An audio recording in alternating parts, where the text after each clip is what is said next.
peuple burkinabé et malien, au peuple frère du Niger, qui a décidé responsabilité de prendre son destin en main et d'assumer devant l'histoire la plénitude de sa souveraineté.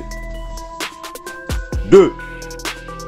Dénonce la persistance de ces organisations régionales à prendre des sanctions aggravant la souffrance des populations et mettant en péril l'esprit de panafricanisme.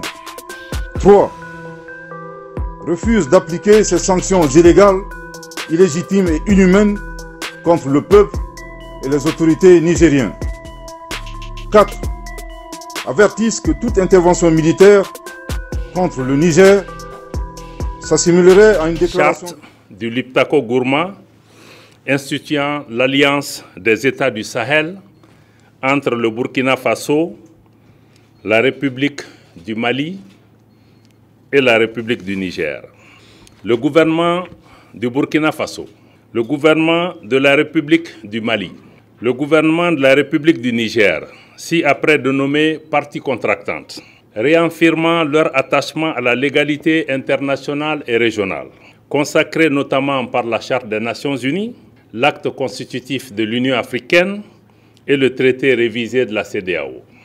Convaincus de la nécessité de poursuivre les luttes héroïques menées par les peuples et les pays africains pour l'indépendance politique, la dignité humaine et l'émancipation économique, fidèles aux objectifs et idéaux de l'autorité de développement intégré des États du Liptako Gourma, guidés par l'esprit de fraternité, de solidarité et d'amitié, engagés à renforcer les liens séculaires entre leurs peuples, déterminés à exercer pleinement et à veiller au respect de la souveraineté nationale et internationale, résolus à défendre l'unité nationale et l'intégrité des États respectifs, considérant les menaces multiformes à l'espace commun aux trois pays, conscients de la responsabilité de protéger les populations civiles en toutes circonstances, rappelant le droit naturel des États à la légitime défense individuelle ou collective, sont convenus de ce qui suit. Article 1er. Par la présente charte, dénommée Charte du Liptako Gourma, les parties contractantes instituent entre elles l'Alliance des États du Sahel, en abrégé AES. Article 2. L'objectif visé par la charte est d'établir une architecture de défense collective et d'assistance mutuelle aux parties contractantes. Article 3. Les parties contractantes mettront en place ultérieurement les organes nécessaires au fonctionnement et mécanismes subséquents de l'Alliance et définiront les modalités de son fonctionnement. Article 4. Les parties contractantes s'engagent à lutter contre le terrorisme sous toutes ses formes et la criminalité en bande organisée dans l'espace commun de l'Alliance. Article 5. Les parties contractantes œuvreront en outre à la prévention, la gestion et au règlement de toute rébellion armée ou autre menace portant atteinte à l'intégrité du territoire et à la souveraineté de chacun des pays membres de l'Alliance, en privilégiant les voies pacifiques et diplomatiques et en cas de nécessité à user de la force pour faire face aux situations de rupture de la paix et de la stabilité. Article 6. Toute atteinte à la souveraineté et à l'intégrité territoriale d'une ou plusieurs parties contractantes sera considérée comme une agression contre les autres parties et engagera un devoir d'assistance et de secours de toutes les parties, de manière individuelle ou collective, y compris l'emploi de la force armée, pour rétablir et assurer la sécurité au sein de l'espace couvert par l'Alliance. Article 7. L'agression, telle qu'évoquée à l'article 6, comprend également toute attaque contre les forces de défense et de sécurité de l'une ou plusieurs parties contractantes, y compris lorsque celles-ci sont déployées à titre national sur un théâtre d'opération en dehors de l'espace de l'Alliance. Toute attaque et en tout lieu contre les navires et aéronefs de l'une ou plusieurs parties. Article 8. Les parties s'engagent à ne pas recourir entre elles à la menace, à l'emploi de la force ou à l'agression, soit contre l'intégrité territoriale ou l'indépendance politique d'une partie. À ne pas faire de blocus des ports, des routes, des côtes ou des infrastructures stratégiques d'une partie par les forces armées.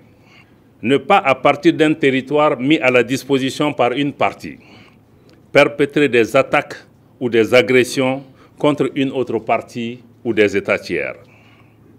Ne pas, à partir du territoire d'une partie, permettre à des groupes armés, des forces armées irrégulières ou des mercenaires perpétrer des attaques contre un pays du champ. Article 9. Les décisions de l'Alliance sont prises à l'unanimité des États parties. Article 10. Le financement de l'Alliance est assuré par les contributions des États parties. Article 11. La présente charte peut être ouverte à tout autre État partageant les mêmes réalités géographiques, politiques, socio-culturelles qui acceptent les objectifs de l'Alliance. La demande d'adhésion est acceptée à l'unanimité des États parties. Article 12. Toute proposition de modification de la présente charte est soumise à l'acceptation unanime des États parties. La demande de modification doit être notifiée aux autres États parties par la voie diplomatique, moyennant un préavis de 3 mois. Article 13. Tout différend né de l'interprétation ou de l'application de la présente charte est réglé par la voie diplomatique. Article 14.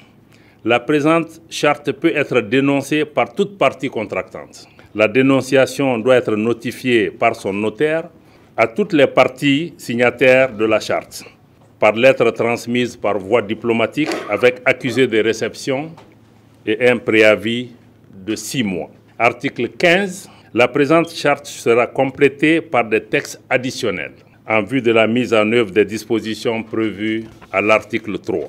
Article 16. Les parties acceptent les termes de la présente charte qui entre en vigueur dès sa signature par toutes les parties. Article 17. La République du Mali, désignée dépositaire de la présente charte, transmet les copies certifiées aux autres États parties. Le dépositaire reçoit et soumet à la décision unanime des États parties toute nouvelle demande d'adhésion à l'Alliance, conformément aux dispositions prévues à l'article 11 de la présente charte. Fait ce jour, 16 septembre 2023, pour le Burkina Faso, le président de la transition, chef de l'État, le capitaine Ibrahim Traoré.